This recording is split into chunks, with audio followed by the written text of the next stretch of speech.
Recently, a subscriber of this YouTube channel, as well as my Vehicle Mundo Automotive YouTube channel, contacted me. He indicated that he would like to start creating more YouTube shorts, but all of the videos that he captured last summer were in widescreen format.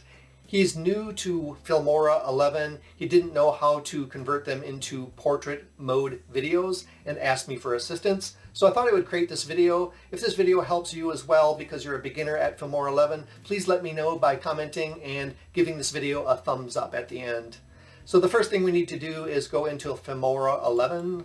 And then under aspect ratio, right here at the beginning at the start screen, even though your video that you'll be importing will be widescreen, you need this to be changed to 9:16 portrait mode. So 9:16 portrait, and then select create new project. Next you need to add media to the project, so we're going to select in the project media folder. We'll select this icon and then open up Windows Explorer here and go to the location of the video file that we're wanting to import. So here I'm going to import this file right here. I will select open.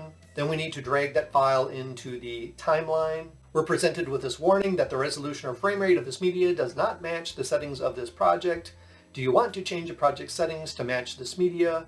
And the answer is we want to keep the project settings. But one thing that we need to note is the frame rate. There's a change of frame rate. Our media is at 29.97 frames per second and the project is at 25 frames per second. So we're going to need to make an adjustment in the frame rate after we select keep project settings. So now that we've selected Keep Project Settings, we'll go up to File, Project Settings, change the frame rate to match the video clip. So here we want the project frame rate to be 29.97 to match our video clip.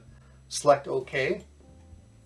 Double click on the video file in the preview window, and then under Scale, scale to the right until the video fills up that entire portrait view. So now we have this 9:16 format video.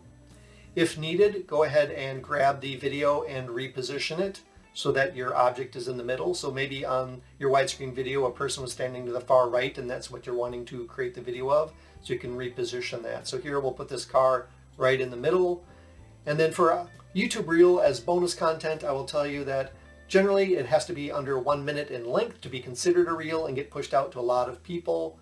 A lot of successful reels are under 15 seconds. They can even be 6 seconds. It's counterintuitive. You would like to show longer videos, but it seems like the shorter the video, the more view time that people watch it before they swipe off. And that leads to, I believe, the YouTube algorithm thinking that it's really great content because people watch the majority of it. So they're going to go ahead and push it out to maybe even more people. So ideally, I would say keep it under 15 seconds, but you can also have successful reels that are up to a full minute. So here this video is longer, so obviously we would need to go ahead and crop this down. So if we look at this car here, turns a corner. So let's say we want the video to be there, so I can drag that to there. So that's going to be our starting point. Move to the left. So now at the far left we have the car going down the road. You can see the car is not in the center of our video, so we'll move it to the center. And then here we have it driving down the road. And just scrub through the timeline. Also maybe we want this to be 30 seconds long, let's say, roughly. So there you go, 30 seconds, 12. Cars driving down the road. We can go ahead and select cut there. I'm going to just select delete.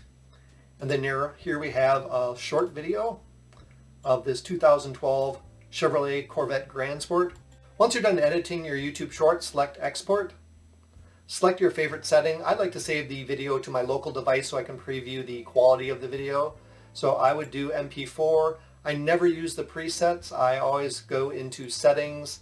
My suggestion would be to, just by default, always change the bitrate to a higher value. Likely your camera created this video at a really high quality bitrate or a higher bitrate, which has more data in it.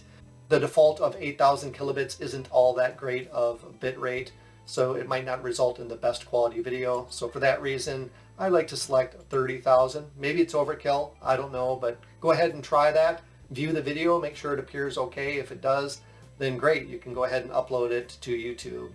I have found with GoPros in certain scenes where the ground is all the same, just let's say grass or snow, or the sky is all cloudy, if I use lower bit rates on 4K or 5K GoPro videos, you'll see a lot of banding and weird stuff happening in the sky or in the grass at those lower bit rates. And I found when I bump up the bit rate as high as like 80,000 kilobits per second, then that stuff tends to go away and the file after rendering looks normal, similar to the file before rendering. So take a look at that, choose the settings that are best for you, and then select OK.